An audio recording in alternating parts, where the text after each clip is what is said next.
Bom dia, que a graça e a paz esteja com você nesse novo amanhecer. Você já sentiu como se vivesse com um fantasma? Não um fantasma de lençol branco ou correntes, mas um fantasma muito mais real, muito mais íntimo, um fantasma que mora dentro de você. Ele não assombra a sua casa, ele assombra a sua mente. Ele é o diretor de um cinema particular que só você pode ver. E o filme que ele exibe, repetidamente, é sempre o mesmo. O seu maior erro, aquele momento, aquela palavra, aquela decisão que você tomaria de forma diferente se pudesse voltar no tempo. Para todo mundo, você é a pessoa que está aqui e agora, sorrindo, trabalhando, vivendo. Mas para você, em silêncio, nesse cinema escuro da sua alma, você ainda é aquela pessoa, presa naquela cena. Esse fantasma tem um nome, é o seu passado. E ele é um tirano silencioso. Ele sussurra mentiras no seu ouvido na calada da noite, dizendo que você não merece a felicidade que tem, que você é uma fraude e que se as pessoas soubessem quem você realmente foi, elas se afastariam. Ele te acusa quando você tenta orar, te sabota quando você sonha com um futuro melhor e coloca um peso nos seus ombros que te faz andar curvado, mesmo que ninguém veja. Você se tornou um especialista em disfarçar.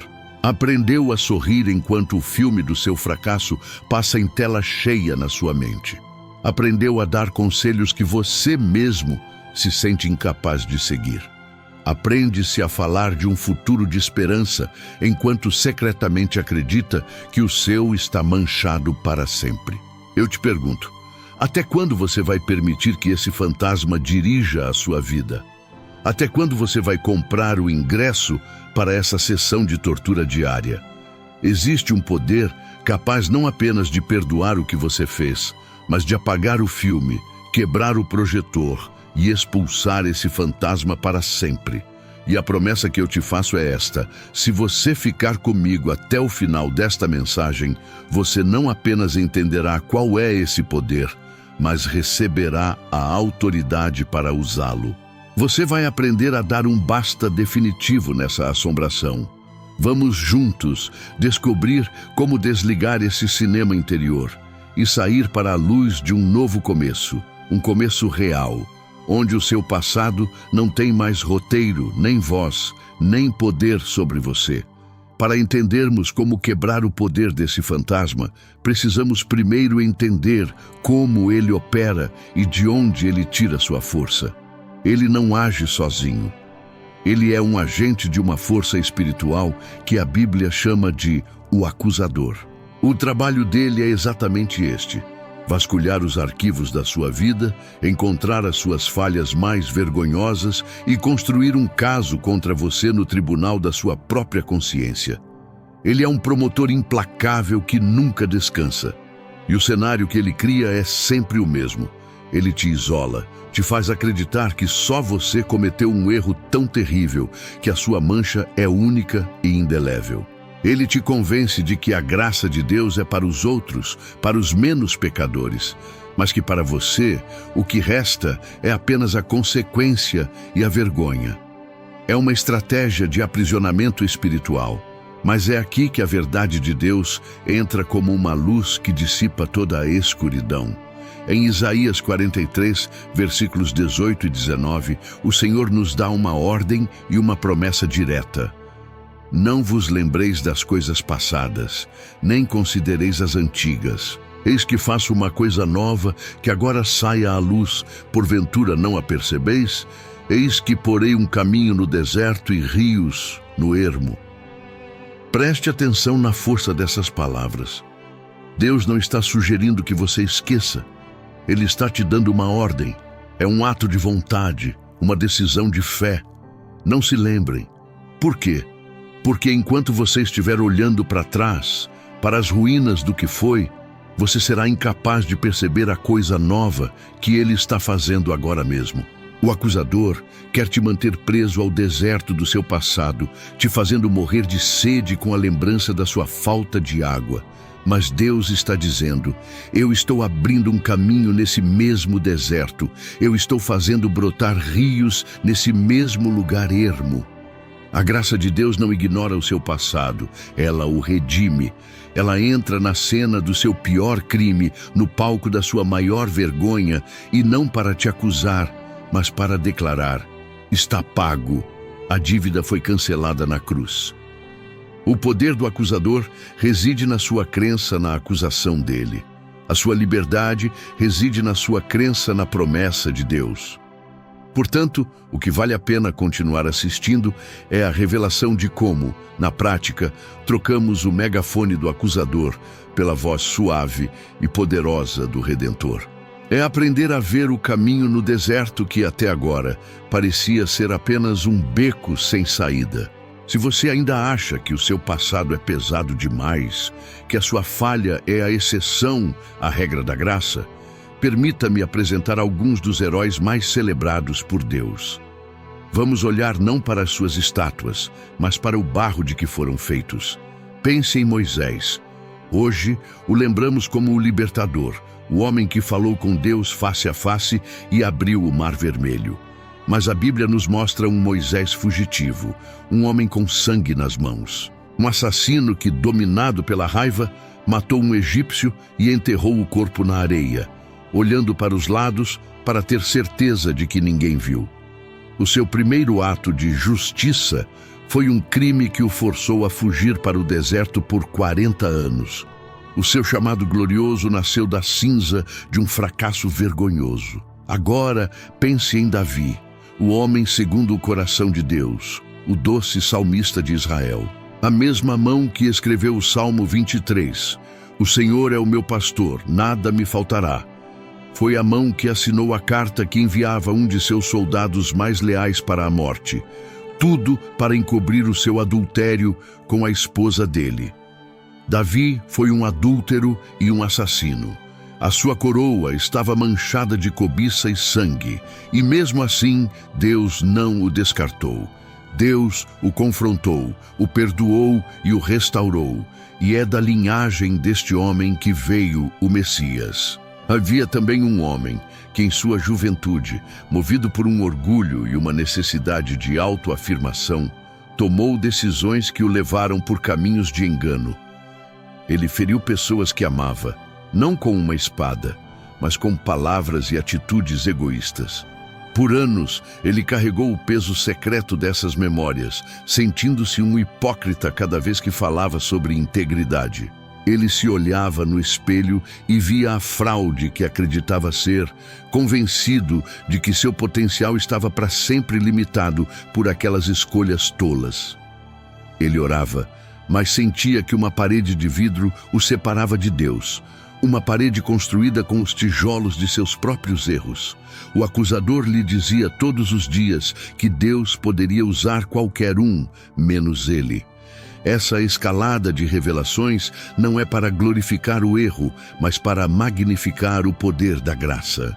A questão não é o tamanho do seu pecado, mas a imensidão do perdão de Deus. O que Moisés, Davi e aquele homem têm em comum não é a gravidade de suas falhas, mas o fato de que, em seu ponto mais baixo, eles encontraram um Deus que é especialista em transformar ruínas em palácios. A ansiedade boa que isso deve criar em nós é a pergunta: se Deus pôde reescrever futuros tão quebrados, o que o impede de reescrever o meu? Senhor Deus, Pai de toda misericórdia e Deus de toda a consolação, nós nos colocamos diante de Ti agora, não como quem merece, mas como quem desesperadamente precisa. Nós entramos na Tua presença, não com máscaras de perfeição, mas com a alma nua, trazendo conosco os fantasmas do nosso passado, as correntes da nossa culpa e o peso da nossa vergonha. Pai, Tu conheces cada cena do filme que passa em nossa mente.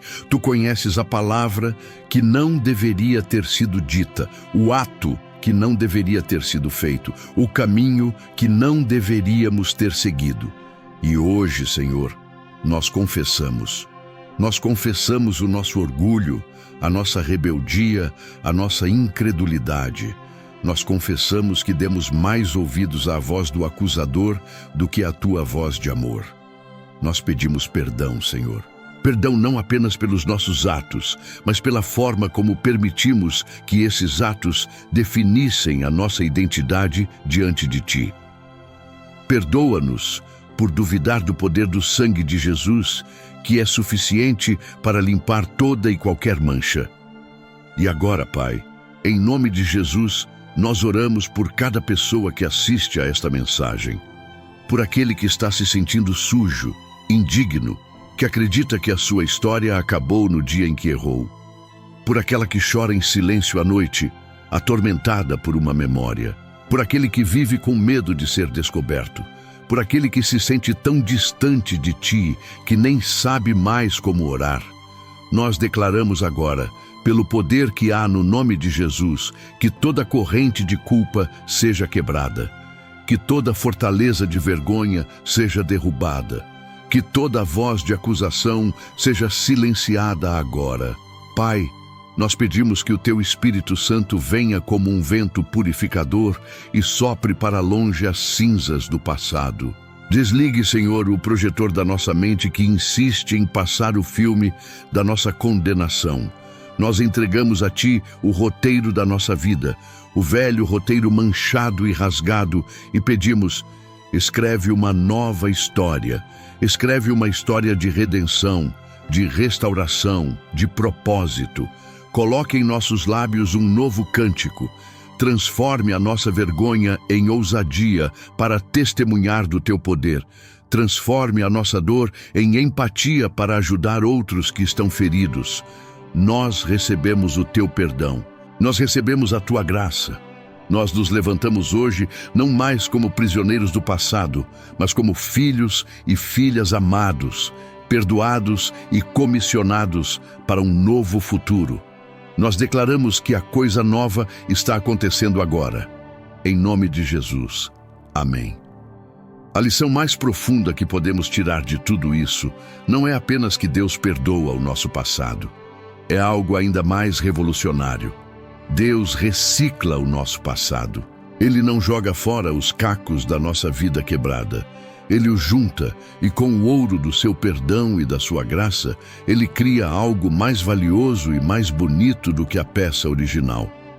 Essa técnica japonesa chamada kintsugi ensina que um objeto é mais belo por ter sido quebrado. Na lógica de Deus, a sua história é mais poderosa, não apesar das suas cicatrizes, mas por causa delas. Aquele seu maior erro, aquela sua maior vergonha, aquilo que o acusador usa como sua principal arma contra você, é exatamente o que Deus quer transformar na sua maior credencial. Moisés, o assassino, foi usado por Deus para entregar a lei que diz: não matarás. A sua experiência com a falha deu-lhe a humildade para liderar. Davi, o adúltero, escreveu salmos de arrependimento tão profundos que eles têm consolado almas por milênios. A sua queda o ensinou sobre a profundidade da misericórdia. O seu passado, quando rendido a Deus, não é mais uma âncora que te prende. Torna-se um testemunho que liberta outros. Você ganha uma autoridade para falar com quem está passando pela mesma dor que um dia te consumiu. Você ganha uma empatia que a perfeição nunca poderia te dar. Portanto, da próxima vez que o fantasma do seu passado aparecer, não discuta com ele. Não tente se justificar. Apenas aponte para a cruz e diga: o meu caso já foi julgado. O meu juiz tornou-se o meu salvador e ele me declarou inocente. A dívida está paga.